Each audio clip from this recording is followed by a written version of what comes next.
Hello, hello everybody. Welcome back to the Iesf World Esports Asia and Oceania Qualifiers 2025 for Mlbb.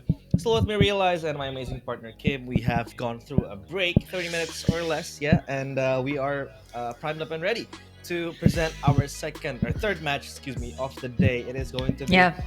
Hong Kong, Mhm. China against Mongolia. So, how do you feel against on this match? Because for match one and match two, it was both played by the Philippines, and it was quite intense. Yep. Super intense. I feel like today I've been so refreshed to see things that I didn't expect to see happen today, or pleasant surprises, I would say. Pleasant surprises, I guess. Surprises also from teams that I've seen um, play like in previous years, and then now I see them again here in the qualifiers. Like they've had significant improvement. And now going into like China, sorry, this is Hong Kong, China versus Yep, Mongolia. So Mongolia, I, Mongolia. I feel like yeah, we've seen the Mongolia in wild cards, right? The wild cards. Um, Hong Kong, we haven't seen so much of them yet. Again, we'll have to see the team lineups here for both sides, for both country, for both teams rather. What would be the turnout? Who's going to be playing for them? So for Hong Kong, China, this is going to be versus Mongolia, and this is take note a best out of five for all of the teams today for this particular matchup. So this means that they need to take in at least 3 games to be able to win the series. Yeah, and well, so we're gonna take a look at the roster coming in from Hong Kong, China. First, we have Lung, KM, Hinjae, Moon, and Cool. With a triple O right there. It's Yeah. a very, very long name, but yeah, this is the lineup for Hong Kong China players that, to be honest, we haven't really seen in the competitive scene. I mean, at least for now, for the players in China or the region around it. At least we have MPL China. It's slowly growing. We have Yeah, seen teams that's right. compete from China in MSC, even in M Series, right? We saw Dianfeng Youguai, DFYG back Yeah. in M6, and even yesterday in MSC. So yeah, it's a delight to see Hong Kong China um, just grow their talent pool even further. And now we're going to take a Hmm. look at the second roster, which is the team from Mongolia. By the way, we have seen some of them play, right? I believe Yeah. it was IHC. We have Aizen, Ox, Akuma, ZX Aura, and Garo. Yeah, all these cool names coming out from all of the players from both sides. I'm actually excited to see like how far Mongolia can carry this, especially since they've had a whole lot more opportunities when it comes to the realm of Mlbb. There's a whole lot more wild cards. I believe like some tournaments within their side that they're able to take in. So for now, I feel like this best out of five, there's so many things that can go on, right? Realize like for Hmm. BO3s, it could just swing in like okay, a clean sweep, a 2-0. But for BO5s, this is usually the case when there's grand finals, right? And BO5s again, it could be a teeter totter between the two teams on like maybe uh, Mongolia will take in game 1, and then Hong Kong China will take in game 2, and then eventually so it could be something like that. But then again, we have to take a look at their play style also on what they would bring out in the first game. And I think it would also be vital, like who's going to be on the blue and red side. Like it seems like there's more chances of winning when you're on the red side. It seems like I feel like you can have the opportunity to grab two more heroes that you would actually want, because in the current meta there's just so many things you need to take into consideration, right? Like will you go for a sustain jungler, or will you go for like the classic the assassin jungler? And I think apart from all of that, there's also a central focus on the XP lane right now. So I feel like this is going to be the same case for this series. Like there's going to be a heavy focus on the XP lane, setting up the place, and eventually that will lead the team to victory. Yeah, and I think if we can link back and draw the line, so for the Mongolian team, it is actually the same uh, core Yeah. players or other five players that is actually in IHC. Used to be in Team Lil Gun, so they actually have that experience, right? Even played in the M6 wildcards, M5 wildcards, even for IHC. So yeah, this is going to be very interesting to see how the Mongolian scene even grows further, right? Well, we're talking Yeah. players like Aizen, ZXora, Akuma, Garou, these players that have been in the Mongolian scene for quite some time. I mean, Aizen has been there for quite a few times. Used to play Terizla a lot, right? ZXora as well as their jungler. You're talking about it. Assassin Showdown. He is very good with the Ling, but I think in this current meta, the Yeah. Ling isn't really favored. You'd prefer Yeah. to pick up the Baxias, the Hayabusas, or The maybe even the Lancelots Lancelot. even. Like, Yeah. I forgot Kyle Teasy's last name. What is it? Yeah. Sam Saison. There you Saison. go. Choose my Okay, own Your path. team is banning. nah, it doesn't fit. I mean, Yeah. here we It's go. yeah. Well, It's a very fast Storms band. remain. Should Your petals team Man. is fall. banning. finally. Alea and the Arlot. And wow, it seems like Mongolia is taking away so much junglers. Apart from the fact that you prio sometimes, like some teams prefer to prio like a really good XP lane, a solid XP lane.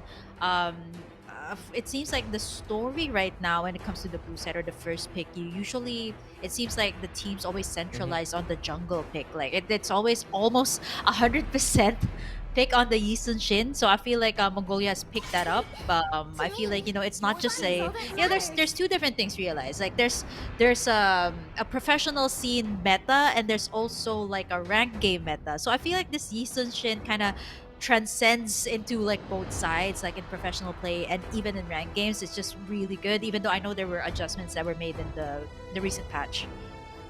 Yeah, and at least finally, Kim, we're not gonna see the Lancelot, right? Because it Something was different. picked a lot of times, not a lot of times, most of the times, even every time by See Sison value in me? with the Lancelot. team But is the You should. Fredrin ban, that is actually very interesting because we haven't seen the Fredrin being picked at all in today so far, right? But we'll have a look at what Hong Kong China is gonna pick up. I mean, they could pick up with the Farsa here, but I think the Farsa is too early to Yeah. to be of an option. So maybe what the Hayabusa is also available if they want. No, the box, yeah, the box makes sense here if they really want to have that rotational power and the pressure, and they will go with the box, yeah. Sure. So yeah, the box, yeah, is indeed a very very solid first pick. Yeah, I think it's also very flexible too in the current meta. That's why some teams also, prio pick this flexed into the jungle, flexed into the roam position. Even I've seen this. So for Mongolia here, there is a couple of like power picks open. I'm actually really curious why the Zetian is not being picked up. Maybe Yeah. the teams prefer to go for something else. But the CC that I know has been banned out for the past few series, and finally it makes its debut here in the Iesf Asian Qualifiers. Mongolia is going to be picking that up. I'm thinking if they're going to go for a jungler this time, since it seems like they're kind of um, focusing their bans on the I shall jungler. forge So my like the own Yisun is out, the justice. Your Lancelot's team out, is and picking. the Fredrin. But now they choose to go for the mid lane instead. So good high ground mage cover here for the side of Mongolia. Hong Kong, China, they already have a solid front line here, regardless of where the Baksha will go. Who's So they here? go ahead and pick up the Jushin and the Moskov here for the side. Yeah, choosing a very, very good control mage going toe to toe against Farsa. Sure, it isn't as bursty as the Farsa, but at least you will have to be wary of the liftoffs coming in from the Lantern Flare. And yeah, it's just not a good time every time you have to face off against a Chusin in lane, especially in the team fights where she has a very, very Oh, easy there you escape, go. but they will pick up the Hayabusa. So at least now, a little bit of a variety, right, when it comes to the jungle matchups. It was always Lancelot against X in Yeah. the past 4 games we have seen. That's because of Saison. Thank you very much, Yeah. Kyle TC. But hey, now at least Hayabusa is picked up, and it's interesting to see how Mongolia will utilize this Hayabusa. The Lapu Lapu respected severely because again, the Lapu Lapu in XP is a very, very strong laner. They can ban out the Harith here, and they will ban out the Harith. Again, just trying to cone down the gold lane options for Mongolia, Yeah. because up against the Moskov, you really want to give the Moskov a good lane so that they can transition into the late game as well as play the side Yeah. lanes. A Granger ban also does Yeah. kind of make sense, but I was looking into Mongolia, that too. yeah, but Mongolia might just pick up the Granger for themselves. So they don't want to ban the Granger. Yeah, I'm looking at the bans here. Again, the Baksha is super flexible. I was thinking something along the lines of the Uranus could be banned away. I mean, it would be so good for Hong Kong, China if they have the Baksha and the Uranus at the same time. It would give so much room for the Jusin and the Moskov. But like what we were talking about, yeah, the Granger ban comes through as well. So that's three marksmen's out. I think the only option here, if you want to burst down the front line, although it does not have much range, plus you have a Jusin, the carry. There's also the Claude. I mean, if you really want to go for the peeling the front line, the Claude is an option here for Mongolia. Beatrix also, but if you're gonna go into the laning phase, it would still be pretty much head to okay going up against the Moskov. And now Hong Kong, China, they will secure perhaps like will they go for like a setter type of XP laner, or the Baksha again goes to the jungle, they go for a setter tank, a setter XP. I think that would be really good, like a very good combo with the Zushin and a Moskov here. Mm-hmm. Will an Yeah, Estes man. work? Like I'm thinking of healers here, right? Like healers. Okay, that could still be at Wait. Wait. Okay, I was thinking something Nolan. along the lines of like sustain, but they totally yeah, they were like, yeah, we're going for something else. High loss and the Nolan. So this means that it's XP lane Baksha. I mean, what would you Yeah. actually prefer up against the CC? I feel this is an XP lane Baksha. If you put the high loss up against the CC, it's still kind of the Mm-hmm. CC still has the advantage, right? But Yeah. Mongolia again, they need to pick up the gold. I remember when the high. No, Oh yeah, they will go for the carry as a tank Harry. killer, tank shredder. I remember when back then a high loss XP was so rampant that people would end up picking CC against it because the CC is very good against HP percentage heroes. So yeah, I don't think they want to put the high loss up against the CC. The CC will just shred down the high loss, render it useless, right? You kind of want to have the Boxia up there to kind of fight off against the CC, but then again, the CC has the winning lane, either against a Boxia or against a high loss. The Snowland pick kind of comes out of the blue. This is uncalled for. I mean, the fact that they kind of flex the Boxia and then bring in the Nolan. Nolan is one of my favorite heroes, by the way, and I have missed seeing it in pro play, and Yeah. it just makes its return. I mean, it has been quite weak for the past few Yeah. patches. I mean, it used to be the go-to jungler, now it isn't really. So I really, really want to see what will Hong Kong, China be able to utilize out of this Nolan. Okay, so this is. Oh wait, hold on. It's uh, is this? Okay, I'm looking at the high loss Oh here of no. Vlam. Yeah, it's gonna be an XP lane high loss and a roam Baksha. I feel like the Baksha would have been, I guess, a better head-to-head option with the CC though. Like I mean, I've personally tried this, the high loss up against the CC. Definitely not gonna be easy. That's what I can say. Definitely not gonna be easy in the early game. As you can see, Vlam already pushed back against the wall there on his lane. The CC can definitely do this. All yeah, can do this. And the laning phase, it. I mean, for the Hylos, it's a vengeance Hylos, not a revitalized Hylos, which we've seen in the previous patches that a lot of XP laners do, and it does get kind of annoying though. Indeed. I mean, if you take a look at the Hylos, it's yeah, the Hylos is gonna get severely bullied. Hey, that's a brief pause right there. The Yeah, fastest super pause brief pause. ever in the history of Mlbb Esports. We'll have to see. What? Okay. Okay. Wait. No, no, no, no, no, Is, no, no. They surrendered. Oh, okay. I feel like Is this a maybe remake this or is is this a forfeit? let me there. We'll Okay. have to Okay. ask Okay. for. Oh wait, Okay. we'll have Okay. to ask for confirmation, but Yeah. yeah, that is the fastest MLB game ever. Congrats, Kim! Yeah. We just broke world record. Yeah. Woohoo! Definitely. Yay! That's like less than a minute. I think there's gonna be. I hear the team saying it's a re-lobby. So Okay. does this mean that it's gonna be the same heroes, the same bands? Mm-hmm. For this game. I feel like it's still gonna be the same bans and picks. So I feel like there was nothing out of the ordinary that they picked up wrong or whatever. But I feel like it should still be the same if this is the case. So Yep. we're just gonna have to wait for that to come up and kickstart the game once again. For everybody who just tuned in to the live stream, this is, by the way, Hong Kong China up against Mongolia here. Still in game number one. We just resumed the live stream here of Iesf. We're going to be here Mm-hmm. wow, until well midnight if you're in Asia.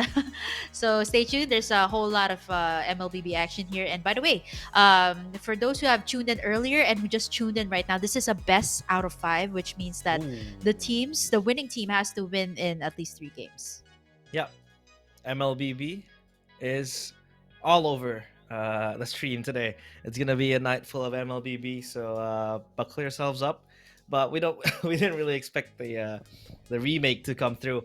That was really, really, yeah, really unexpected. I mean, again, I really want to try to kind of identify why they opted for the Nolan instead of the Boxia. I mean, a Boxia against a Hayabusa isn't the worst uh, matchup ever. I feel like, right? Like it's it's it's kind of winning as well for the Boxia because the Boxia is kind of Yeah, tanky. You have high rotations, fast rotations, and yeah, I think that could be an option as well if you really want to fight off. But the Nolan comes through.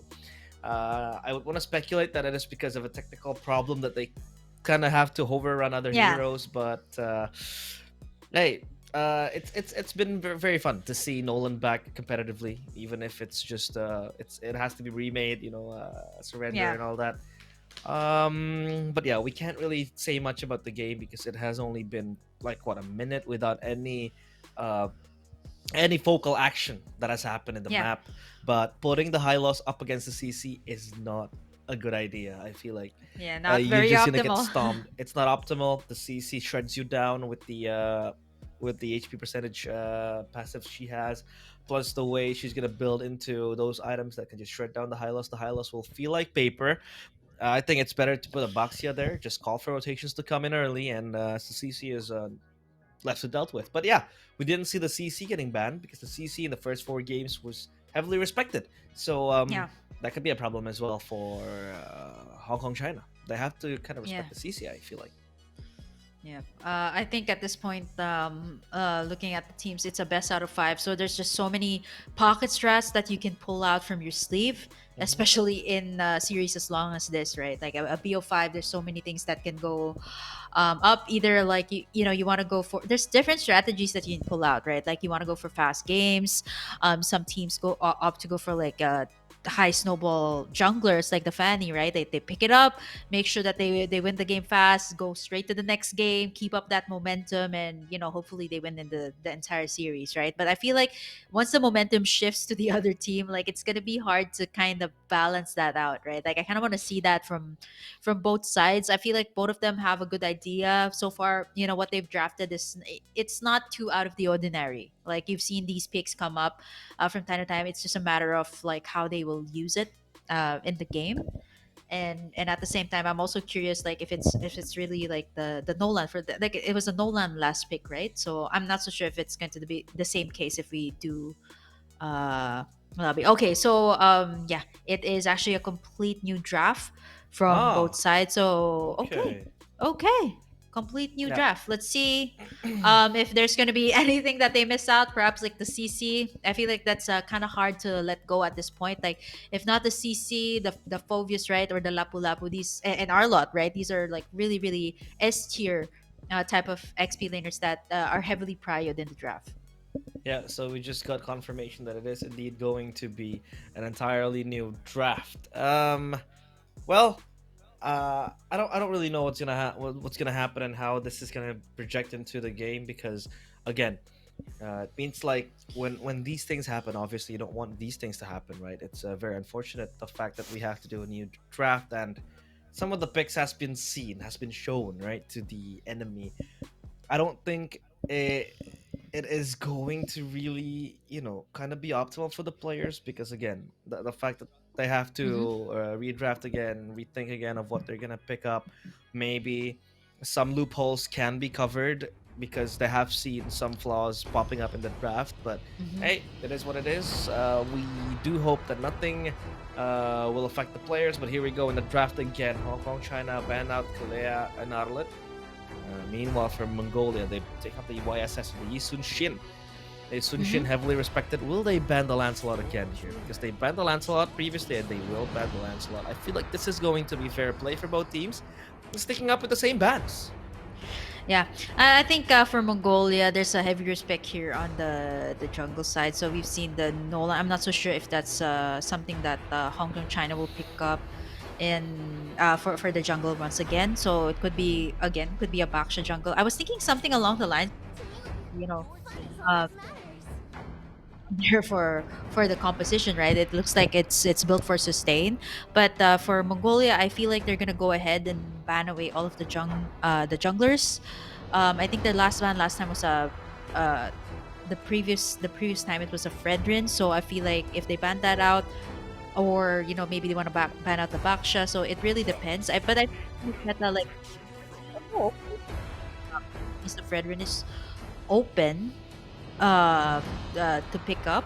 If not, Hong Kong, China can actually pick up the Hayabusa, but I feel like that's really early to pick that up. Yeah.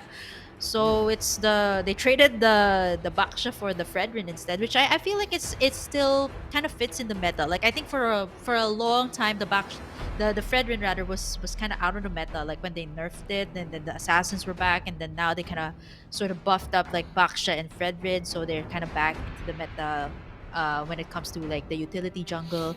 So for Mongolia, they kind of hyped up like the Hayabusa, and if I'm not mistaken, they can go ahead and pick up the Farsa here right now if they're gonna go for that classic assassin lineup for their side. Mm-hmm. The Fredrin, though, I don't know. I don't really like the Fredrin being first picked. I mean, back then, if you would tell me otherwise, then yeah, I completely agree with it. But in this meta, I don't think you should really go for a first pick Fredrin unless the options are very down, right? So maybe it does make sense, but the CC still Okay. goes unchecked. The Gatotkacha as well, a very good pickup. The Moskov and Jusin, again the Jusin, will be a very, very good control mage coming up against maybe a potential Farsa pick here, right? Coming in from Mongolia. Yeah. But yeah, whatever happened to Chitian, right? Chitian was very, Yeah. very highly requested, highly demanded. It was Hmm. selling like hotcakes in the first day of MSC. A lot of Yeah. teams were picking it up in the wild cards, even in group stages. But I feel Yeah. like the reason why it's not being picked as often is because of the declining win rate that Chitian Hmm. has. But hey, back to the topic of the draft. They'll go for the Grangers. So as to not get counter banned in the second Yeah. phase, they pick up the Granger quickly because they didn't have the option of having the Granger in the first before Yeah. this draft. Yeah, I think it was a Harriet and the Granger band coming out from Hong Kong, China in the first draft. So now they pick up the Granger, opting to prio the gold lane. So now for Hong Kong, China, I think for the last two bands can center around the jungle. Like since they already more or less, this Fredrin is gonna go to the jungle, Hmm. right? So either or they're gonna probably ban away maybe Hayabusa here. But I think at this point, right, like even if you pick up the Hayabusa, you got a Fredrin as your jungle. Not unless you're flexing Yep. that, it might go to the XP lane, right? So Mongolia again taking away roamers here. The Matilda that really goes very well with the Fredrin, Matilda. I think Raphael. All of those support roams that really go so well with the utility. I feel like that might be the route here for Hong Kong China. But for their side, last two bans, I feel like it could center around the mid lane and even the jungle here. So There they've you already go. seen the Farsa earlier. It's gonna be taken out. I wouldn't be surprised if they take out like Zetian or maybe even the Eve right now that has almost the same range as what the Sushin has. So with this thinking, then Mongolia deems it much more prio Oh, for them Eve. to get a gold laner compared to a mage. Because look at this now, the Iesf is taken out, the Farsa banned. What do you go up against the Jusin, right? There has been talks and discussions of Aurora being picked up against the Jusin. Again, you have so much control in terms of the range with the Frigid Glacier and the and the hail and the Frosty Hailstorm and all that stuff. But I feel like against the Jusin, the Aurora still again gets burst down easily. Sure, she has a second Uh-huh. chance in life, but um, yeah, we'll have to see the last pick from Mongolia as now they pander on towards the Hayabusa. Now then, for Please Hong go Kong for a China, support pick. they Please. might go a Rafaela, Yeah. Estes, or an Angela. The Angela still is Yeah. very, very optimal Yeah. here. What do you think? Phovius and Oh. they go Okay, full really tank want to go for instead. the heavy front line. So it's very similar to the previous games that we've seen that we've seen at least like three sustained heroes. So I feel like this is the case. Even though I feel like the supports would have been really good also with the lineup here of Hong Kong China for the last pick here of Mongolia. I'm thinking something a mage that can burst down these heroes. I'm thinking something along the lines of Lilia, Lilia. a Valier. Sometimes, the Valier is really good to Yeah. counter out the Fredrin and the high loss here. It's gonna make it difficult, but up against a foe that can zone you out, I think it's also gonna be difficult. I think it's a good answer. Not for sustainability, go for the Lilia, but Nirvana. let's go for the pokes. Yeah, go for the pokes instead. Have a little bit more of the range, like what the Zushin has. Poke down the back line since it's already a tanky front. And they're gonna be closing it out with a very classic back to front line composition here for the side of Mongolia, and they got decent bursts. I'm just thinking of how they could possibly burst down.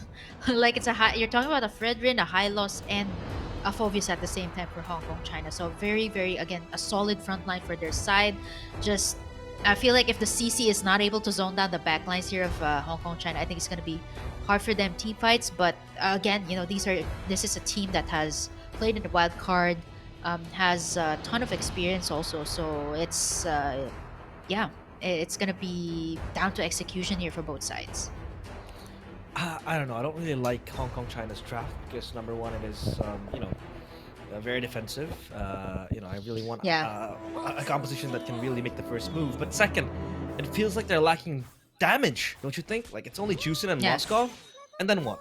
Maybe the Phobius can jump in to dive into the yeah. back line, but the magic damage is I feel That's a like lot. is inadequate. Yeah, Yeah, there's not much magic damage coming in from Hong Kong China because the Juicin is much more of a DPS mage, so they can't really mm, burst down the players of the Mongolian side. However, we'll have to see how they will execute this because as of now, the game rolls. Welcome to the match number 3 of the day. Hong Kong China taking up Mongolia. As we take a look at the emblems for the Juicin, it's the Brave Smite again. Sustainability is key. The Fredrin, though, mhm. goes for the Impure Rage for extra damage. QC for the Moskov to survive the lane. But, oh, hold on a minute. We have an action. And the Juicin flickers away to safety. That means that is a spell burnt for the first turtle. Hmm.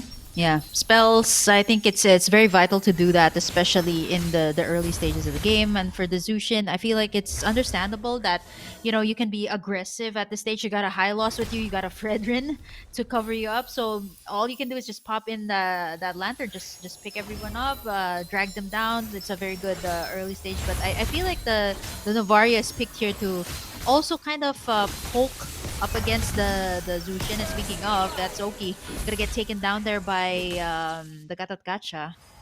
Nice Ugi Shadow kill there coming out from the Hayabusa, and that's gonna give them a prime position here when it comes to the turtle take. But the CC though up against the Phobius, this is not gonna be easy, especially if you don't have the the pursuit just yet, right? And you got the pokes coming out from Skay as well, so level 4 is up, so the turtle is gonna be vital here.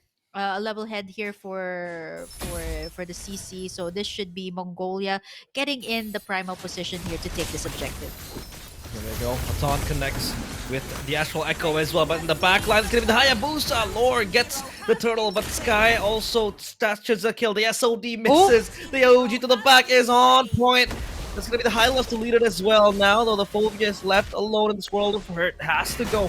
The skirmish jumps in. The Infernal Pursuit, however, the Quad Shadow is there to try to get the Shadow kill going. But at least Vlam secures that single kill. So Hong Kong, China, they lose one and also lose everything else. wait, it's funny the IGN here of the the Yeah, Gatot it's very Gacha. hard to pronounce them. It's so it's confusing at the same time. You're Grok, and then I'm kind of mixing up the Guardian with like his ultimate, right? Like the avatar of the Guardian. So it's That's like, true. wait, Yeah, but you know what? Speaking of, I want to call him Gigi here. Gigi here. GG. GGG, like a triple G here for the Gatotkacha. He's done such a good job, like taunting all these members of Hong Kong China, like to kind of use up all of their skills on him, right? And the avatar on Guardian is just so on point, and the rest of the members here of Mongolia can just free hit the members here of Hong Kong China, and now there goes the appraisal's rat. Woohoo! GGG! Still able to survive all of that. They're still gonna go for more here. The CC gonna get tugged in there by the Lantern Blam, going in for the Infernal Pursuit. Still survives there, but gets in the kill there. 5-2, still Mongolia on the lead right now with the 2K lead up against Hong Kong China. Oh, we talked about Hong Kong China being so tanky. They have three frontliners, but Mongolia, their sustain is also insane. I mean, GG. Like Gacha with the revitalize and the passive is very, very insane. It took years to take him down. And again, the lack of damage or thereof is again an issue for Hong Kong China. However, up top, it's going to be a brawl. The CC against the Phobius, and the CC goes so low.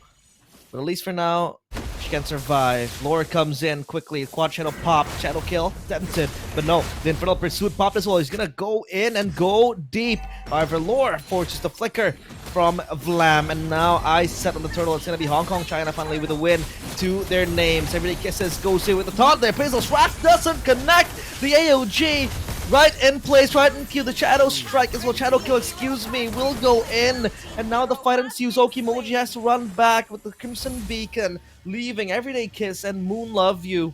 All lovey-dovey names, but now in the face of despair. Yeah.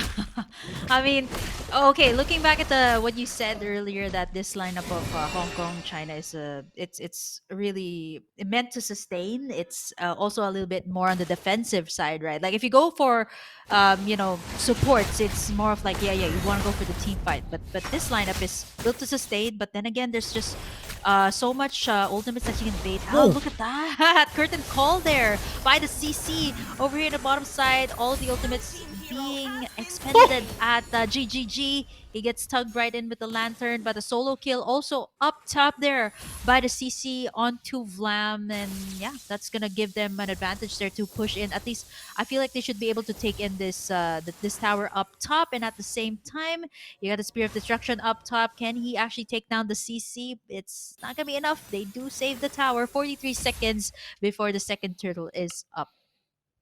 This Hayabusa feels like a support. 006, 6 assists Oh yeah. for the Hayabusa. And we did see Yorog with the Sky Piercer.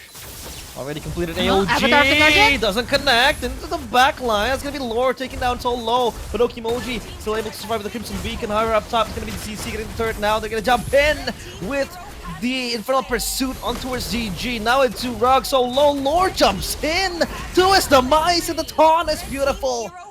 That's gonna be Rog taken down, slowing down the progress of that Granger. But up top, the CC still running rampant, just dancing to the tunes of her yo-yo. The turtle spawned, and now this is without any obstruction. The CC might come close, but it can't save it. It can't steal the turtle, so now Hong Kong China, at least another net win in their bags. Yeah, I feel like at this point, like Hong Kong, China, that's like four sustainable heroes. I feel like at this point, I should count Okimoji here as a, um, I would say, also tanky, because you see a tenacity being built, the Brave Smite as well, on their side. So and the basic common emblem to actually help or aid with the mana region here of the Zushin. So good at the team fights, but then again, like what I said, Mongolia has to really burst down this tanky front line that Hong Kong China has. Either use up all of their ultimates, as you can see, like GGG has been taunting all of these members of Hong Kong China, but at the same time, they have to have the damage also coming out from Yurag, as well as Skay, who has been doing a good job. But I think at this point, two turrets down for the side of Mongolia. So I guess macro wise, map control, they do have it on their side. But when it comes to team fight and sustain, Hong Kong China definitely has that. There's the Oh, avatar of the AOG. Guardian from the backside. Oh, again, the Glorious Pathway and the Revitalize is still up. Everyone's still able to sustain. Blam forced to back away. There's a tug in. GGG still survives the Appraiser's Rat, but immediately gets taken down as well. So much sustain there coming out from the side of Hong Kong, China, forcing the side of Mongolia to back away from this one. Hong Kong, China, they're slowly looking at the silver lining. Up in the clouds, they see that there's a possibility of survival. Lore is very hungry for kills. He has to TP back to Quad Shadow, hunting for the Moskov. However, Okimoto will move forward. They might advance on towards the CC. So low, Glorious Pathway popped as well. Astral Echo will not be enough to save him. It does tag a few players, but still, the Lord spawns. So will this be an opening for Mongolia? As the players of Hong Kong, China, they will advance to the purple buff. Mongolia, eyes set, focused on the Lord and only the Lord. Meanwhile, Lore hits level 12 and it's the orange buff too. So this might be the timing for Mongolia to move on. Maybe they will wait for the CC to respawn and they'll probably move forward. Wishing Lantern completed by Sky. So this might be the power spike. The poke will be insane. AOG cancelled. And it's all just about the Lord now. So again, back to the poke. The topic of poke. They have the Astral Meteor. They have the Rhapsody and that Sonata to just jump in, bump in. But again, Hong Kong, China, they have the sustain. They have the HP bars to just tank all the poke. So this will be the question of whether or not Mongolia wants to play the long game, the war of attrition. Oh, but there goes the poke. Very, very spicy.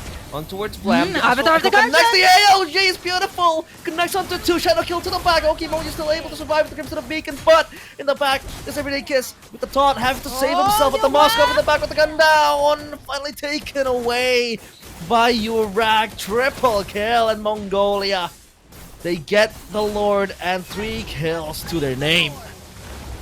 Just happened there? I actually want to see the replay that went on. It actually started with GGG with the AOG, and then eventually got into members. Urag was able to free hit again with the Rhapsody, everything else. And I think at this point, you already have at least like 3 items. And as you can see, Avatar on Guardian on point there. The positioning as well of Skay as well as Urag was just really good. But you know, up against the Moskov there that can kind of reach the back lines, Urag was able to kind of outmaneuver him and get in the private position for that triple kill. And at this point, it's the same case as what we've seen in the previous series. You know, the sustain definitely is hard, especially when it comes to the early game, right? Like, these heroes are hard to burst down, but once you have the damage, it is really difficult. But GGG again with the AOG. Okimoji is down. Lore is the next one on the chopping board. They're able to sustain Urag with the mega kill right now. And the Infernal Pursuit, not enough to take him down. It is just 2 members here remaining for the side of Hong Kong, China. Urag unable to go head-to-head here with the Moskov as well. Going in for the Maniac. Unfortunately, not enough for the Savage. But it's a wipeout for the side of Hong Kong, China, as Mongolia just takes it all in. Urag standing at 912 right now. They should at least be able to take in the inhibitors right now from the side of Hong Kong, China. They're spawning. They're respawning quick and they're respawning fast. They want to go and advance. Crimson Beacon popped as well. AOG defensively to the back. Lore with a shadow kill. Gets Okimoji and gets out like a ninja. He gets it. And that's going to be Okimoji down. And has to wait for the death timers. Lore also secures the BOD. Will they advance again forward? The CC playing with fire. Lore? The Astral Echo connects, and that's gonna be Lore again. Pops the Immortality, and Urag. Sky Piercer galore in the Land of Dawn. Next to the chopping block is Vlam. And the Crystal, wide open. This is Mongolia. Ready to win game 1. As Hong Kong, China, they lose their footing on this game. Lore comes in, the shadow kill again connects, pushing Hong Kong, China back to where they belong. The base, AOG again, and the Crystal slowly but surely melts as Mongolia take what is a dominant game 1. Yeah, now here's the question for a lot of the teams. What we've been seeing the past few series is just a battle between damage and sustain. And you did mention it, realize in the early stages of this series that the lack of a damage coming out from Hong Kong, China, right? There is the sustain, but the damage is gonna solely rely on Okimoji and the Moskov here, Liu Hua, which almost all the time either gets picked off here by the Hayabusa of lore, or maybe even takes in the AOG. So it's just really difficult, but at the same time, it's a matter of how to go in and out of the team fights. And I think for the earlier part, right, like you see a couple of wins here for Hong Kong, China, they were able to sustain the damage, but once the Granger here of Yurag was able to scale up, it was so difficult to catch him, right? Like all you have is to sustain. The probably the only one who can take him down is Blam, or even the Moskov here from the side of Hong Kong, China. And it was just a downhill from that side. And even though there were some kills, there were some answers here from the side of Hong Kong, this was one of the turnarounds that happened here in this highlight. The super beautiful AOG, they're right on point, giving the opening here to Yurag to pick up that triple kill straight for that Lord, and eventually they were able to reap and so much more. There were some shutdowns, but again, it was not enough for the side of Hong Kong, China. Yeah, this is just pure chaos. But again, we mentioned it. Like, okay, Hong Kong, China, they want to bring up the frontline game. They want to play the long game with tanks and all that. But Mongolia, their burst damage plus the DPS and the CC is actually scary. I mean, when a Granger is popping off, and then you have Hayabusa, who by the way also picks up a Sky Piercer, then you're gonna be scared, especially when there's Novaria. So it's gonna be as easy as ABC. You have the Novaria is gonna poke far away with the Astral Meteor, and then you have the Granger with the Rhapsody plus the Death Sonata that can just poke you from afar as well. And then you have a Hayabusa looming in the shadows, jumping in the back, diving in the back, which is actually very scary. But a correction for me, Hayabusa did not pick up the Sky Piercer, so it was only pure damage from the BOD, the Malefic Roar, the War Axe, and the Hunter Strike. But here we go for Hong Kong, China, having to kneel in front of Mongolia with this loss, 12:37. 12 minutes 37 seconds. This is quite a fast game, relevant to what has happened in the previous games, right? Previously, in the previous matches, it was 3 minutes, 20 minutes. Now, back to 12. 37. So yeah, we're back to our numbers, our usual numbers. Kim, 12. But the Moskov, he had to purchase the Winter Nature to kind of alleviate the damage from CC, from Yurag, from Lore.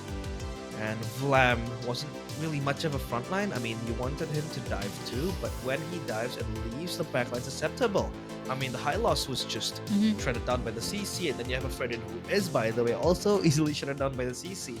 So that leaves your whole backline kind of exposed, right? Susceptible, very prone to damage. And here goes the stats. I mean, gold still led by Yurag, 11.8k gold carries Yurag. Tank is also Yurag. Tank is also Yurag? Yeah. A Granger I was as a tank? Actually, I'm surprised about that with the amount of taunts, the amount of AOGs that GGG has tossed out in this entire game. I was actually expecting him to be the tank and the wingman. So the wingman makes sense, but the tank though is like, really, Yurag? Or maybe it's because he does have to soak up a bit of damage, but I feel like it's very close to what GGG has. Like he's the front line here, if not the CC from the side of Mongolia. But like what you said, right? Like there's so many ways to take down the backlines here. Everybody's too focused with zoning out the members here of Mongolia, but there's no one left to protect the back lines. And once that's out, it kind of nullifies the point on why you have a front line, right? Like it's just to protect the back lines. And if the back lines is not protected, you got a Hayabusa, it forces out your teammates. Like there was a winter crown purchase there, the Wind of Nature as well to counter out the Hayabusa. Because I think at this point there's two things that you need to think of here. It's either you have to answer out to the Hayabusa, and after that, the Rhapsodies of the Granger 2 were super deadly once it reached like the 10-minute mark. So it's either or here for the side of Hong Kong, China. Well, all that is for game number one. We still have possible four more games to go, but we gotta take a short break. So stay tuned in the World Esports Iesf Asia Qualifiers Mlbb 2025.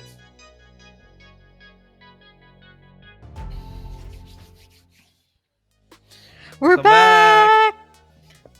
We're back. We're back. Yay! We're Yeah, it's back. a super short break. I know for a lot of the people, it's a long series that we're gonna have one of the longest ones that we will be having Mhm. today in back to back, at least like 5 series for the day. So we're done with game number one. It was Mongolia that picked up the W. So now we're heading into game number two. Question is, can they continue the momentum? I feel like at this point, it's a battle between the meta seems like it's a battle between sustain and then Yeah. damage. It's the same case even for the previous two series of the matchup. Like I feel like they want to get stacked when it comes to like the front line, but then again the damage is a bit lacking. So I feel like they kind of have to flesh out that part. Like yeah, I understand that you want to sustain, or maybe perhaps pair up the sustain with supports. I would love to see more of the supports here in the qualifiers. Not unless you want to go all tanky. But let's see. I haven't seen actually. You know what? We haven't seen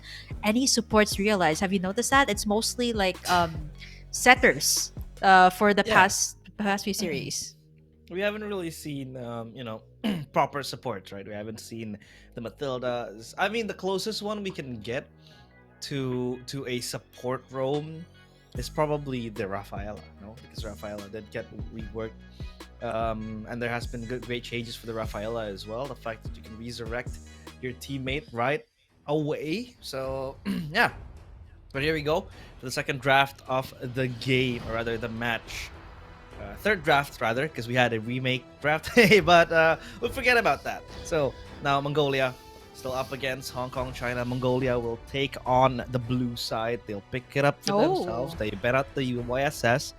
For Hong Kong, China, they will ban out the 1-1. Again, out of respect, 1-1 wow! still unable to see the light of day today. But the Yeah, Lancelot banned again. yeah. I think it's still going to be the same case here for Mongolia, even though they have the prio pick this time, right? Not unless they want to leave something out. I think the last game they banned away the Fredrin or the Baksha. So will they go for I think based on what they picked up in the first game, Yeah. they prio like the XP, right? Like the things like the CC. So is that also the case here for Hong Kong, China? They want to ban out some of the XP lanes.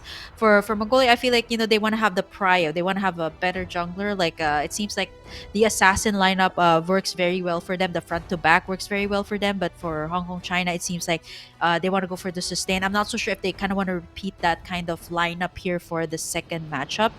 Last bans here for Mongol, they can pretty much ban out whatever they want, right? Like or whatever they feel like Hong Kong China can pick up since they do have the prio pick here. Yep. And let's see what they will kind of contest the first for the first pick. I mean, they can go for the CC again if it left unchecked, but they will be the ones to ban out the CC. So what are they trying to create here? What are they wanting to pick? I mean, the Fredrin can be again an option, but it was mostly a Hong Kong China option, right? The Mongolia didn't really consider Fredrin to be that pick, so maybe they'll skip it out. Now up to Hong Kong China to play and ban out what they really want to ban. What else is there? A possible ban. Arlet could be banned out here. Chusin as well. Chusin did pose some threat for Mongolia, but it seems like they'll ban out the Arlet. And Mongolia, they can shift their attention to maybe the Chusin. The Chusin is a solid pick, but if they want to go first pick Ranger, still here is still also fine. Yeah, it was Fredrin first pick for Hong Kong China in Yeah. the previous game. So for Mongolia, I feel like they really are more of like the front to back line type of lineup. So something along the lines of a Hayabusa, but to have a solid start here since the CC is already out. One is also out. So there's the Kalea. Kalea. I was thinking so, because what else was up, right? Like the Kalea. Mhm. I'm not so sure. Like usually the answers to Kalea is either like purify or So sometimes like teams would answer out to Diggy, but I feel like at this point like Kalea, that pops in from time to time here. Yeah. Very good way to engage, disengage, a way to disrupt the team fights. Also with the Islam, the glue also that was often overlooked also in the previous games. It was actually open, so now they pick it up here for the side of Hong Kong China. Again, going for the sustain on the side. The Lapu Lapu is open here Hmm. for the taking.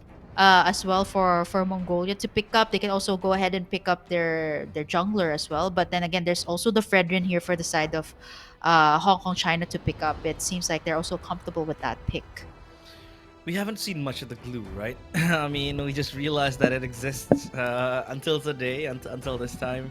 But juice is still a staple for Hong Kong, China. You are right. They can go for the Lapu Lapu, get an option. A very solid one at that. But up against the glue, I think it can still hold fairly. They can go GK as well if they want to. Gotcha. But I think for XP, it's not really the best option. So Lapu Lapu makes the best sense. And yeah, they'll go for the Lapu Lapu. Lapu Lapu Farsa again. A very strong combo, and without hesitation, they go for the Moscow now. Again, the same way it goes in the previous game. Hong Kong, China, they're going to focus on just banning out all the possible marksmen, right? They can ban out the Hiereth, they can ban out the Granger as well. So I think that was Mongolia kind of gambling. Do you want to have a very strong XP laner, or do we want to play weak side gold lane? Because if they went for the Lapu Lapu here. Again, like I said, Hong Kong, China, they ban out the Granger. If they went for the Granger here, they're just gonna ban out the Lapus, and another XP potentially. But yeah, there goes the Granger ban coming in from Hong Kong, China. For Mongolia, I think coning out jungler options as well could be an option, but Yeah, Mongolia themselves are still without a jungler. So what yeah. junglers would be picked here? I mean, the Baxia band, Lancelot band, YSS band. Will they That go the traditional route of just going Hayabusa and yeah. Fredrin again? Yeah, I was thinking something along the lines of a Hayabusa at this point, Hmm. or maybe they want to go utility. The Fredern is still open, by the way, so I feel like closing in the second phase of the draft, Hong Kong China will still have the prio pick when it comes to the second phase of the draft.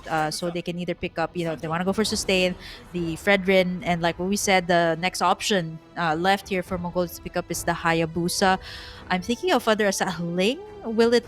Uh, are they setting up for maybe a Ling? But I feel like it's difficult. It's good for ganking though, but like what you Yeah. said, like the Ling, it's kind of hard to kind of insert it in the meta right now. It can work, but the Mongolia's lineup is kind of gearing up for that. A Farsa being there. You got the Kalei as well, solid front line with the XP. So could also be that if they still want to go for the Hmm. assassin, but there's still again the utility junglers that are available.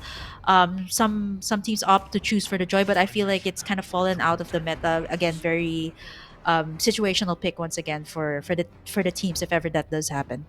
Oh, Hylos ban, Gatotkacha ban. It means it opens yet a new horizon for potential picks in the jungle. But hey, Harith is left unchecked, so maybe they could go for a Harith here for Mongolia. For Hong Kong, China, I think if they want to go for the Fredrin here, just go for it because it might get stolen by Mongolia unless they have something else in mind.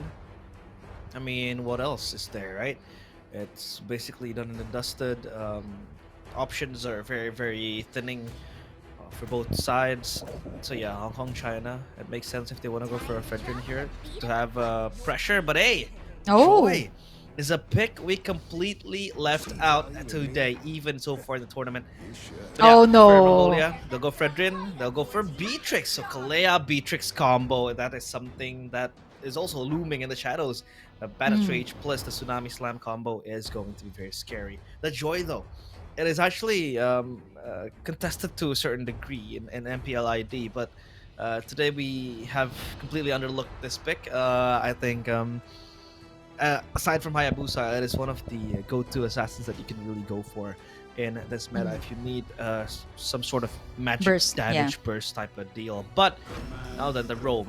What will they go? They'll go for Grok. So team fighting is there, at least for Hong Kong, China. I think positioning is going to be important here for Yeah. Mongolia, knowing that Hong Kong, China has so many ways to pick off the back lines, Skay and Urag. But I wouldn't be so worried about that with what they showed in the first game. Right, they were so good at positioning. There were times that they did get picked off, but again, it's inevitable. But I like what Mongolia did. They kind of said, okay, yeah, sure, you can have the joy. But we have the Fredrin here. Like honestly, it's so hard to play the joy. How can you pop up the electrifying beats when you got the Fredrin taunting you? So I feel like the joy here of Everyday has to find another angle, like not go head to head with the Fredrin. So he has to find another way to the backlines here of Mongolia, but it's not gonna be that easy, right? Like you got the Mhm. Lapu Lapu, you also got the Kalea that can kind of drag you right in, go, and the rest of the team can go for the burst. So in terms of the lineup here, I feel like it's gonna favor Mongolia a bit when it comes to countering out heroes positioning wise, as well. It sort of favors them and the AOE also. But when it comes to the sustain and the burst for the side of Hong Kong, China, they do have it. It's a matter of how they're gonna work out this early game. Are they going to be able to farm up well? That's something that the Joy does need as compared to the Fredrin, who can just build up the items and be tanky. Here we go for the second game of match 3. Just take a look at Mongolia taking on yet again Hong Kong, China, and the emblems so far. Survivability is the name of the game for most of these heroes. Again, common for some. The lethal ignition as well, and pure rage. But hey, we have action. Yorag forced to flicker because of the barrier that was created. So that is a flickerless Beatrix, one of the most, even top 3 most prone objects in the world is a flickerless Beatrix. Yep. You got the Lapu Lapu here as well. A very early three-man rotation here coming out from the side of Mongolia. There goes the Kalea here of GGG, but it's just more of an intimidation coming out from the side of Mongolia. The flicker has been burned here as well for Vlam. A very early flicker out there right before the turtle take. So that should give Mongolia a little bit more of the advantage when it comes to securing that objective. But for now, I think both sides are just looking to at least like scale up here. As of the moment, Urag as well going to be the primal target here. He's just level 3. He does not have the flicker, has already been used up here. And that's going to be the first blood drawn in by Hong Kong, China, going to the hands of Liu Hua in this moment. But wasting no time at all. That is going to be Lore going straight to the turtle here for the side of Mongolia. Yep. And now, Turtle's gonna be next on the chopping block. Here comes Vlam Vlam with the pass, and now, oh, what a taunt! And there goes the Feather Airstrike, as well as the SOD connects to Skane. That's gonna be the Purify Pop Wings by Wings to play out defensively, but the fight continues. Vlam goes down, deleted now. Next on the chopping block is the Moskov Tsunami Slam to lock him in place, and that is just a wipeout early on for Mongolia. How beautiful is that taunt from Lore? And the follow-up is just so on point. We need a replay of that, as now they won't stop the action. They'll go for the turtle and also for the invade to the purple buff. This is going from bad to One worse charge! for Hong Kong, China at least now. Everyday Kiss gets the kill towards the Farsa. That is something that might just bite back Mongolia, because they are biting more than they can chew. This is an overextension coming in from them. And yeah, Hong Kong, China, they want to capitalize on this opportunity as GGG jumps back. That might be an unnecessary overextension. Yep, Mongolia does pick up 5 kills, gets in the turtle as well. But again, the immense pressure again onto the gold lane. Half HP also onto their side. That's going to be the gold crab going to the side of Liu Hua. This time standing at 1-0 here. Both gold laners looking to scale up. As you can see, both teams also going towards the gold lane up after the team fights in the turtle pit. Glowing one has been prioritized here as well by Skay to kind of nullify all of the region coming out from the side of Hong Kong, China. Now, item check. Well, the Beatrix or Urag has opted for a first item Malefic Gun. So he is heavily worried that there might be harass coming in from afar. So he needs that extra range But Moon Love You might be in trouble. The wild charge is there. Flicker with the Tsunami Slam, but unluckily for him, the Purify pops and it's K next to the chopping block. The SOD connects. They will go even further. Nibiru's Passion Pop to zone out the players of Hong Kong, China. And as of now, it's still a stalemate, still an impasse. As Mongolia tracks back their players. The turtle spawns in 10 seconds. So they might have prio for this because 3 players are rotating down Mhm. bottom. The Kalea as well to follow suit. But the Mhm. Lapu Lapu hits level 7. That's going to be a problematic situation now for Hong Kong, China.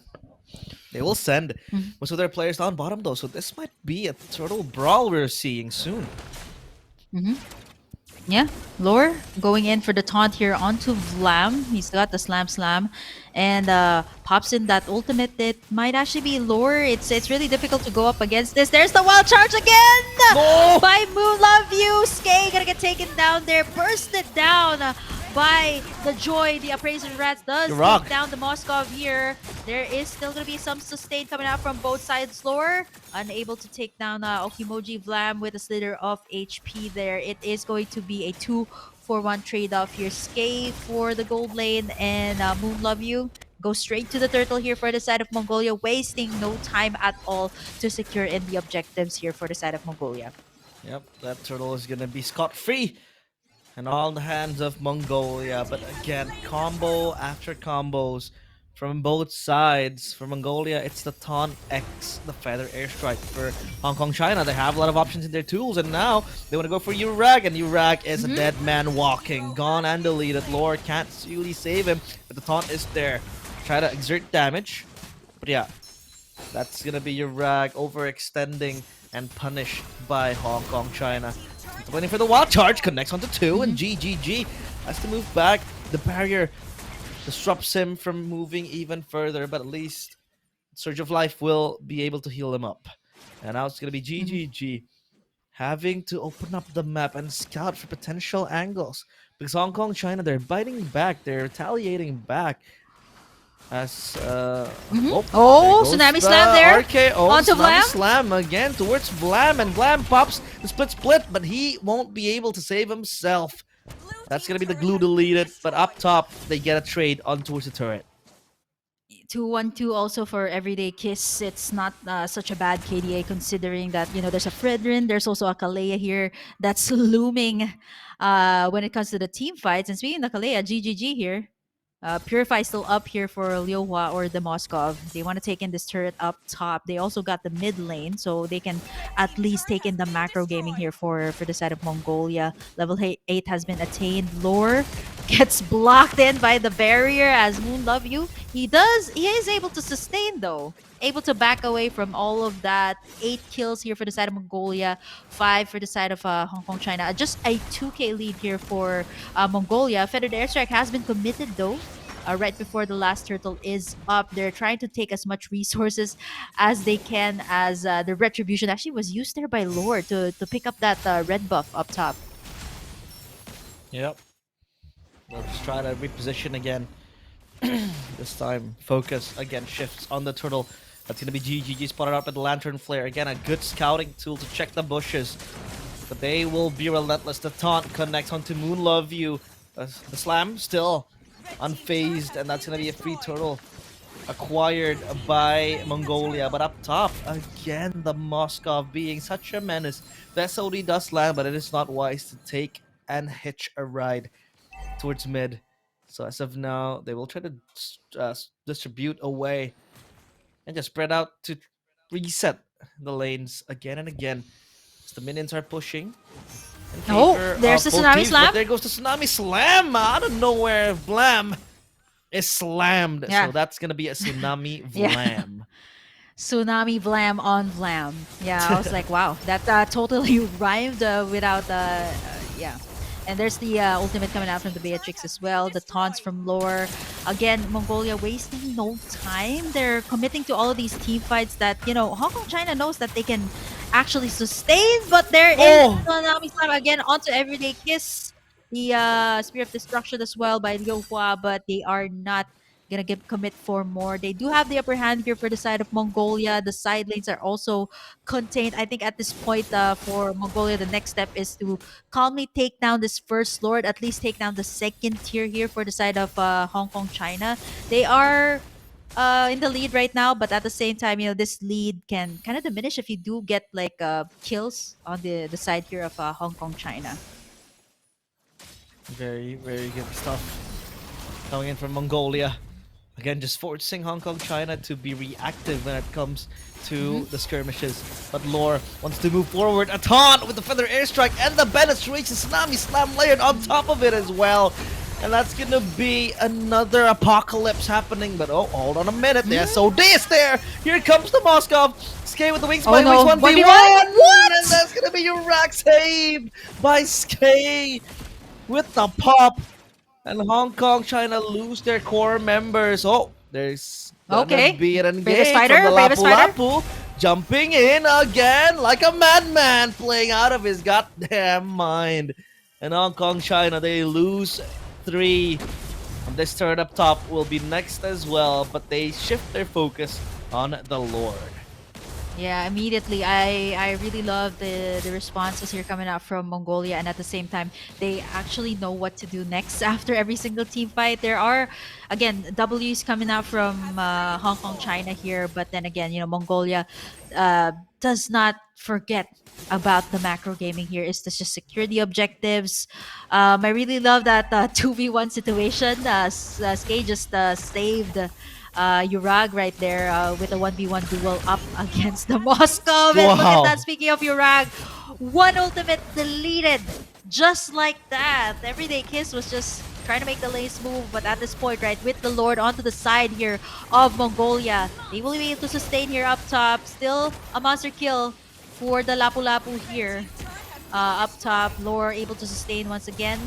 GGG trying to look for an opening here, but then again, Whoa! as we are looking at all of that, they go straight for the base here, and they can definitely do so and end the game, taking in the second G of this best out of 5 match. We didn't even see the base being ripped down to pieces. We were focused on that topside skirmish, but hey, Mongolia again cementing their dominance, 1 win away from winning the whole best of 5 series, because the best of 5 again is indeed very, very taxing.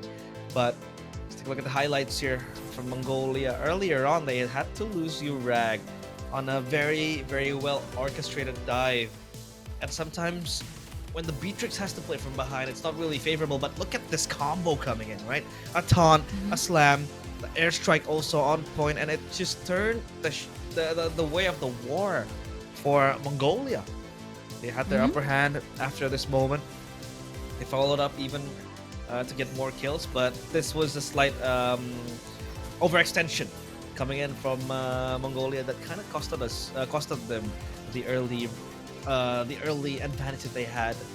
But other than that, they had a very, very good follow-up. Other than that as well, they were able to play behind the wild charge and dodge it away.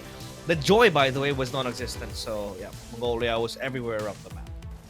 Yeah, that's just. I feel like for Everyday Kiss, the best that he could do was like either at least like make the map move, and that was the 2v1 situation. If the Curse of Crow was not popped there by Skay, that would have been at least another pick off there for the Moskov. And yeah, team fights again. Expect this to happen, especially when you have like tanky front lines from both sides. This is what we actually did not see. It was Yura going straight for the base while everybody else tried to at least prolong the team fight up top. This is fast games that we're seeing coming out from the side of Mongolia and HKG China. I think it's a matter again this time. I think for Hong Kong China, they kind of shook things up here by picking up like at least a burst damage jungler. The Joy already had like the Holy Crystal here, but then again, it was so hard to go up against these team fights. There's a lot of threats that the Joy can face. You got the Tsunami Slam, you got the taunts from the Fredrin, not to mention the Appraiser's Rat, and the Lapu Lapu, by the way, that was untouchable at this game. 0 deaths, 6 kills, and 4 assists. So, apart from zoning, apart from dishing out the damage, he was also the one zoning away the members here of Hong Kong China, which I think he's definitely most deserving of the MVP for this matchup. Yep. And yeah, a lot of movements from Mongolia that are very, very on point. I really like their approach to this game. Not giving room to breathe for Hong Kong, China. But again, they are not without flaws. They had a few overextensions that almost costed them a few advantages that they had. Let's take a look at the stats now. Yeah, a lot of stats here going on. Damage taken very high from Mongolia. We can't really see the carry. Oh, well, that's gonna be the Lapu Lapu, right? Because Lapu Lapu has no name, so that's gonna be Lapu Lapu as the ATM, the carry, the tank. Yeah. And it's left blank, right? yeah, it's blank. GGG is the wingman with 9 assists. Very solid performance from the Kalea.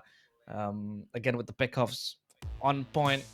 The Tsunami Slam plus the Bennett's Rage. So actually in this composition they had a lot of things and a lot of ways they can really operate behind the heavy ultimate. So the ultimates you're looking at are the Feather Airstrike and the Bennett's Rage. Two high fast AoE and heavy burst ultimates, right? So we thought that it was mainly gonna be the Tsunami Slam and Bennett's Rage, but they also had the Taunt coming in, right? From the Energy Eruption of Fredrin, and they used that to perfection as well. Because when it comes to the Energy Eruption, it is very hard to dodge, right? It's very instant. You can purify out of it, but when you don't have a Purify, then a Tsunami Slam might come at you, and then there goes the Bennett's Rage, there goes the Farsa Ultimate. So a lot of layers coming in from Mongolia. Perfectly executed composition and draft.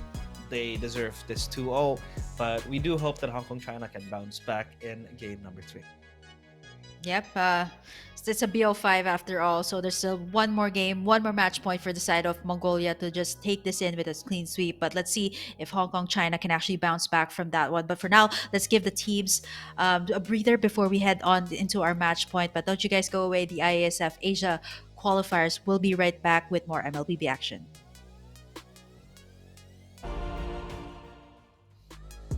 Welcome back to we're World back. Esports ISF Asia and Oceania Qualifiers 2025, and Mlbb still with me, Realize, and as well as Kimberly or Kim. We are powering through match number 3. We are going to enter game number 3, in which we see Mongolia taking the lead over Hong Kong China. But before that, we have a few other game updates, Kim.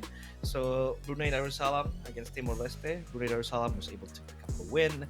Myanmar against Brunei. Myanmar was also able to win. Bangladesh against Bhutan. Bhutan was able to pick up the win. And Sri Lanka against Pakistan. Sri Lanka was able to win over Pakistan. And now then, game 3 of match 3. It is the best of 5, and we still have 2 matches to go. So I hope you're holding on right there, Kim. Yeah, definitely. I mean, it's still a long way to go. We got at least, after this one, we still have 2 more series. So if you guys want to check out the match results, by the way, you guys can go over to iesf.gg to check out all of the match results that we've just said on air. So if you guys want to have like real-time updates, if you want to know if your team that you're supporting has just won their matchup, go ahead to the website and check it out. But for now, all our eyes are focused on Mongolia and China. We've seen back and forth different types of playstyles coming out from both sides. But then again, Mongolia has already secured the 2-0. One more win for Mongolia, it is going to be a series sweep for them. But I feel like for Hong Kong, China, is it the draft or is it the execution? Because I feel like the draft, I feel like it's something that they're comfortable with. They want to go for sustain, okay. But I feel like they should pair it up with maybe a little bit more sustain if you want to go for the full sustain. You know what I mean? Like pair it up with a Florine, pair it up with Rafaela, or maybe even an Estes, which I know is for some teams they're not so comfortable with that. For some roamers they would actually prefer a Setter type of roamer. But here we have it again. Mongolia having the first pick here. If I'm not mistaken, that was a final ban on the I think it was a CC ban for Mongolia in the second game. So let's see for this round, right? Like there was also a heavy contestant on the jungle that was it's gonna be the same case here for Mongolia. They can kickstart it off with a Fredrin, or I think in the case for the last series it was a Kalea first pick for the side of Mongolia. I totally forgot. My tail's been itching for a real Your fight. team is picking. That's actually a very solid option. But now the same 3 bans. Arlet is open. They can pick up an Arlet if they want. The Kalea banned out though. Hong Kong, China deem it very, very much of a pest. So if they pick up the Arlet though, it's gonna be a trade with the Lapu Lapu, right? So either you go for the Lapu Lapu or the Arlet.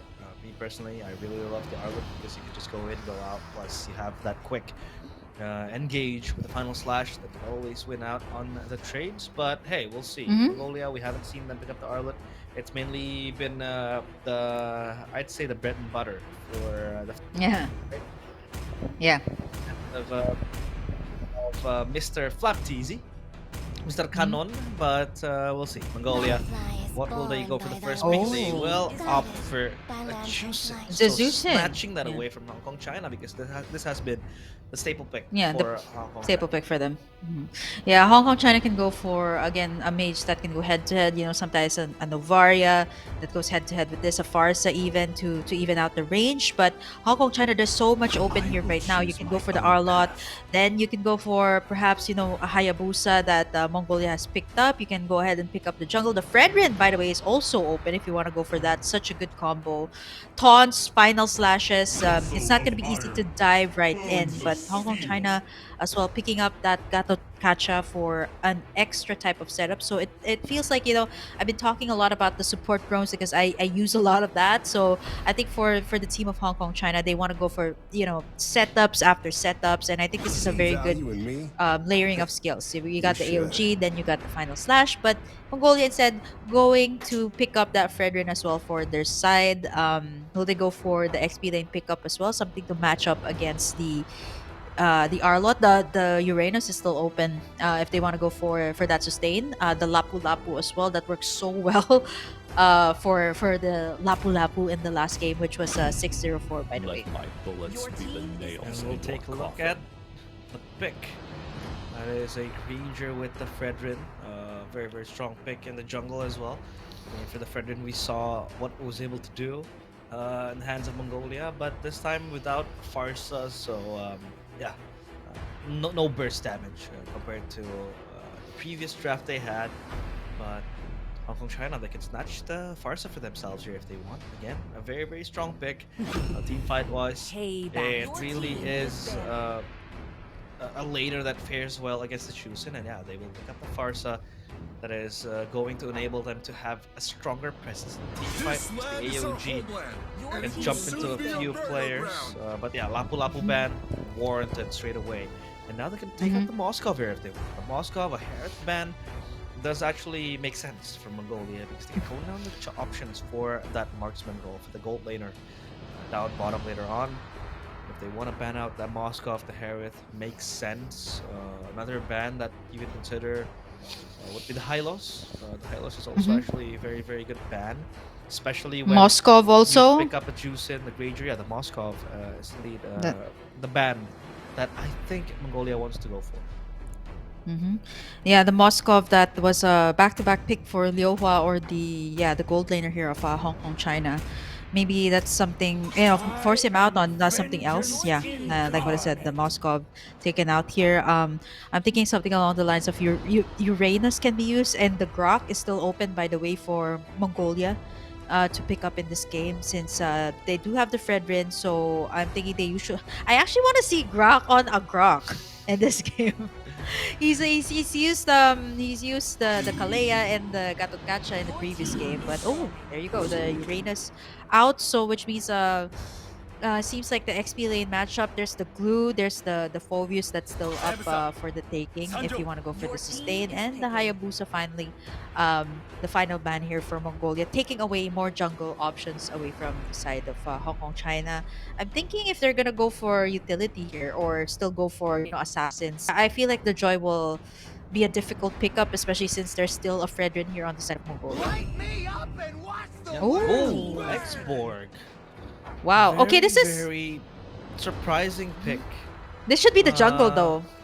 I yeah, feel this this should be the jungle. Yeah. Exborg jungle. It has to be Exborg jungle.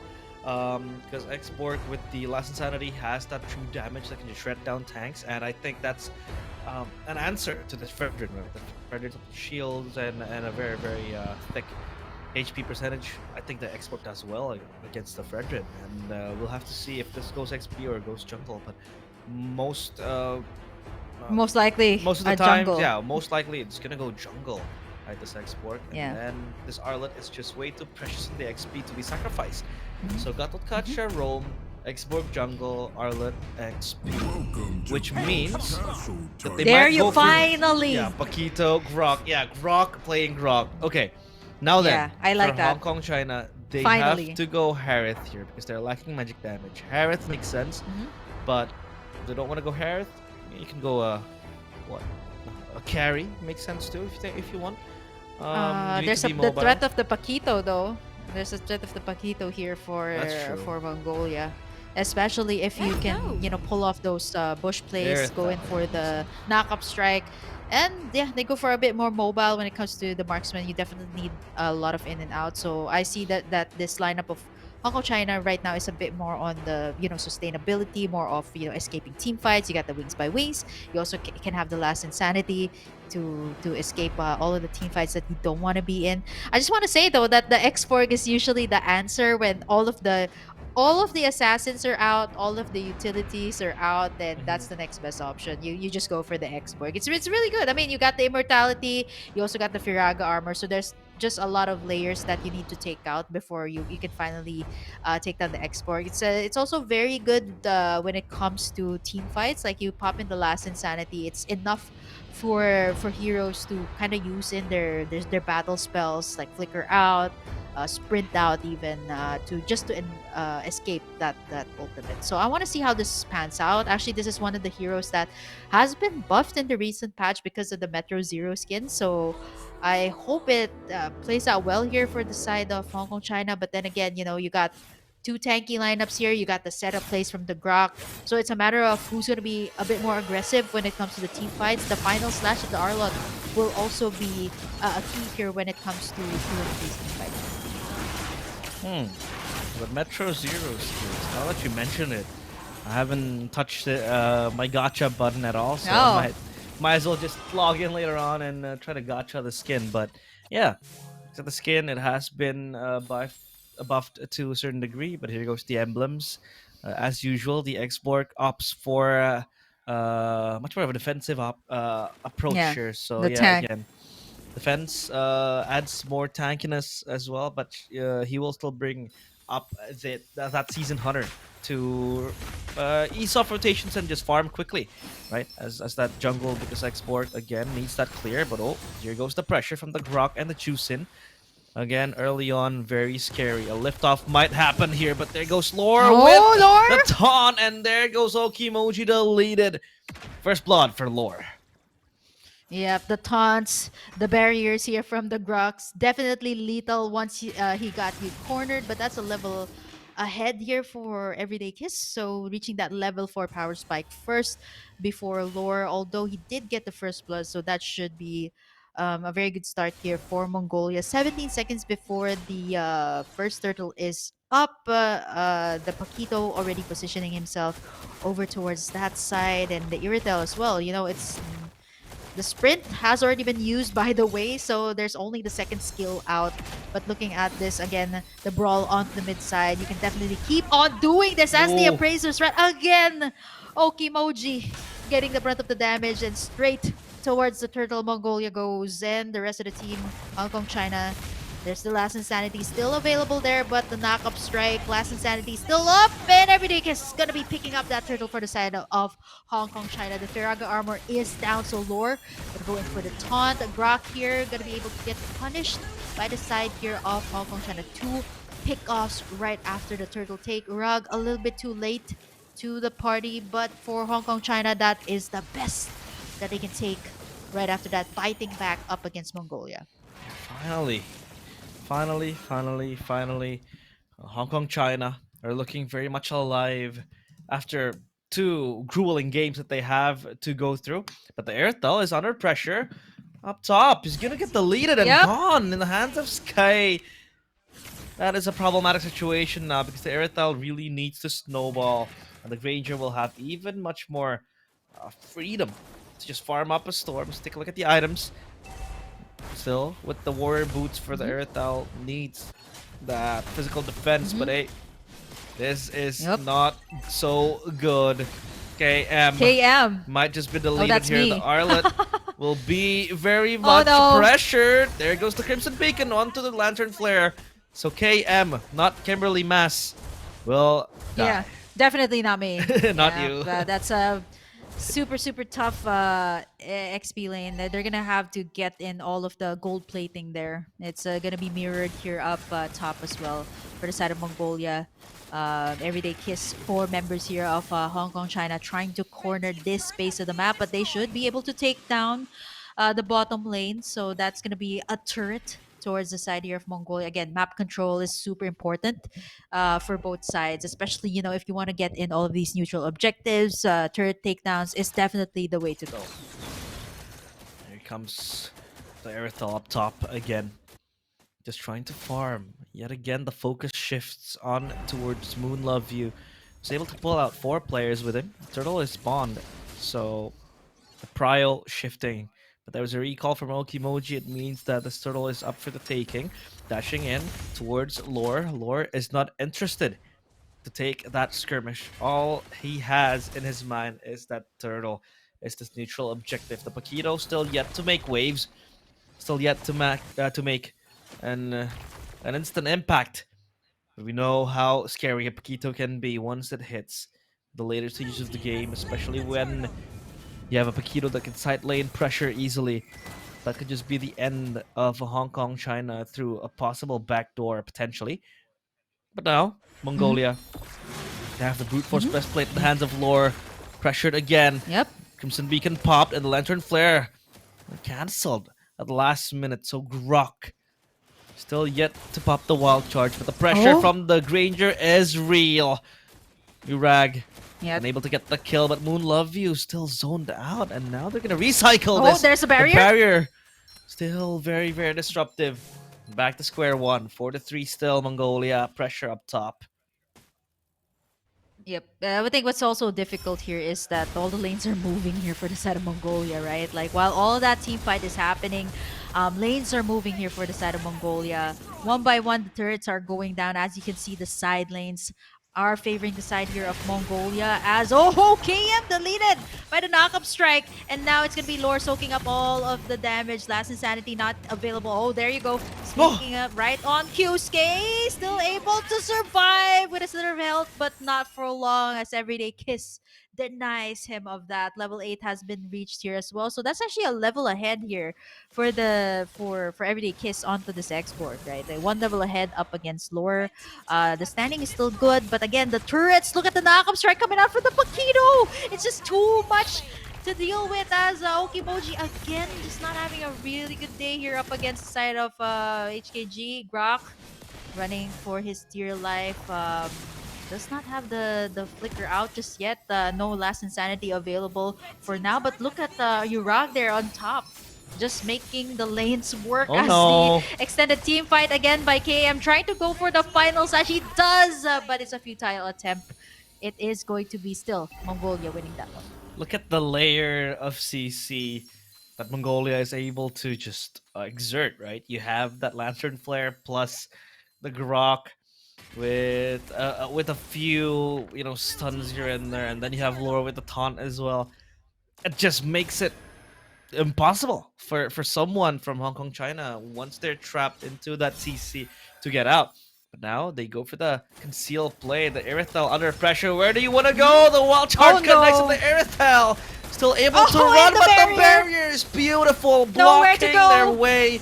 And there goes the Feather Airstrike. But what can they do? Not much, because there goes Lore standing in menacingly. The taunt connects as Zurag looking for a snipe. Has the Sky Piercer. Ooh, so close, but KM able to survive till the end. That's Mongolia again being so damn scary. Uh-oh. Oh no, there's Oh the barrier again. no, There's the barrier. Kimoji. He's gone. The barrier has been very pivotal for Mongolia's executions. I feel like the barrier is so lethal. This is what Grok was hiding all this time as Mlbb goes right in. Last Insanity right on point. Who's going to take the damage? It's going to be the Paquito. The final slash as well coming right in. Grok still able to survive, but not for long. KM going to try to go in for a little bit more as Mongolia going to be backing away. 2-for-none trade-off. And Hong Kong, China goes for the punish. That's the problem with Mongolia. Since game one, overextension has always been uh, their mannerism. They like to overextend, and that's not something that you really want to do after you're able to get a very very solid advantage. But hey, Hong Kong, China, they're at least still breathing, even thinly. But Mongolia, they are yet to deliver the coup de grace, the final blow.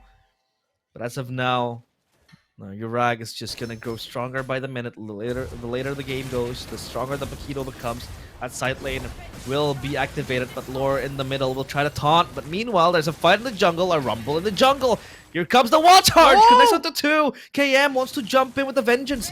Urag still able to survive, no. but up top, down bottom, excuse me, it's gonna be the Paquito killing the Erithel. However, KM still surviving alone, and now There's the Okimoji pops the barrier Purify in the back. It's gonna be KM left alone. my The God, last it's Insanity will Bruno. connect to Skay and will explode. However, still they're losing bodies left and right, Oh, and there that's they gonna be go the again. knockout strike for Mlbb. Not so much. The damage contained, but still Mongolia, they pounce to the base with that inhibitor turret on the chopping block. Yeah, I feel like it's still too dangerous to kind of end this thing right now. I mean, death timers are not that far apart just yet. The export has farmed up. I feel like the safest way right now is just not to force a team fight and just look at that. The ultimate coming out from the Grok, the feathered airstrike just on point. The taunts as well. And the revitalize to buy just a little bit of time. But Urag gonna go in for the backline. AOG all the way out as KM left there, going in for the final slash. A futile attempt as Urag gets in the double. A 2-for-1 trade-off here. 2-for-2 rather, but make that a triple.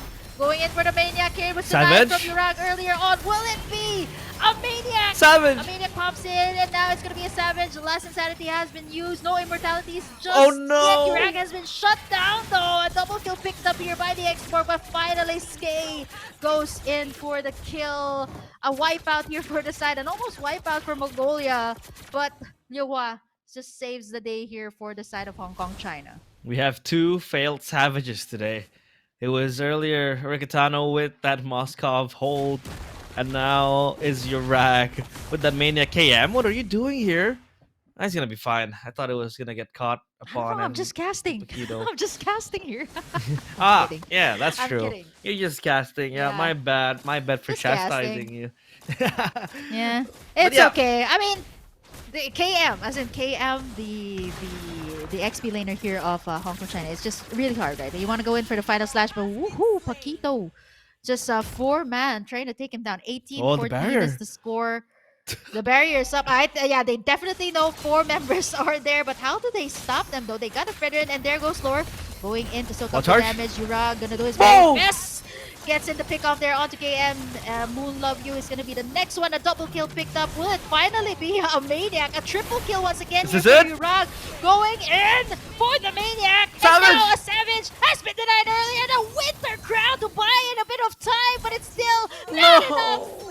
SK will pick it up instead. Denied again from Urag, but it does not matter. They're gonna go for the end. 7 seconds left here for KM, but I think it is just too much to handle as Mongolia will pick up the 3-0 up against Hong Kong. What is happening? Why are we not getting any Savages? So far, It's 3 okay. matches. Close A enough. total of Close enough. 6 games, and still no Savage. Only on the Maniac. But hey, Mongolia, they don't care about it because they are able to sweep out China or Hong Kong, China with a score of 3-0. So take a look at the highlights.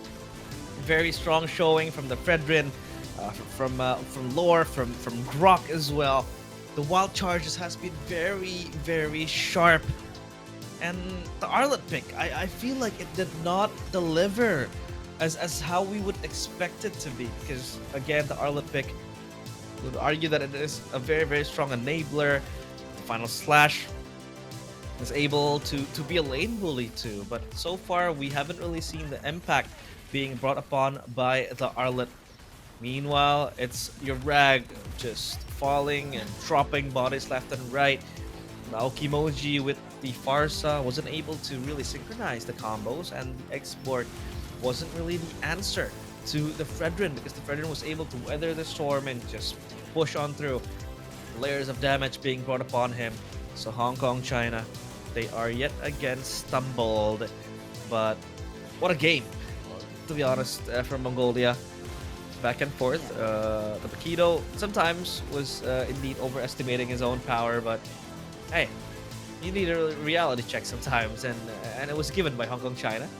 But still, a very, very solid showing from Mongolia. Plus, Urag twice closely got the Savage. That's This why- was the first one. Got the Maniac. The Two last times Insanity was Maniac. popped. And Everyday Kiss was able to shut him down. The second one was in the middle, and it was just this so part. close. Yeah, this one. Yeah, this was the one. Yeah, very very good positioning from That wild like charge, what I though. said. Yeah, got props to Grok here. I feel like this is what he was hiding all throughout. Like that's why he hasn't picked up the Grok yet. The barriers were so lethal at this point. This was so beautiful.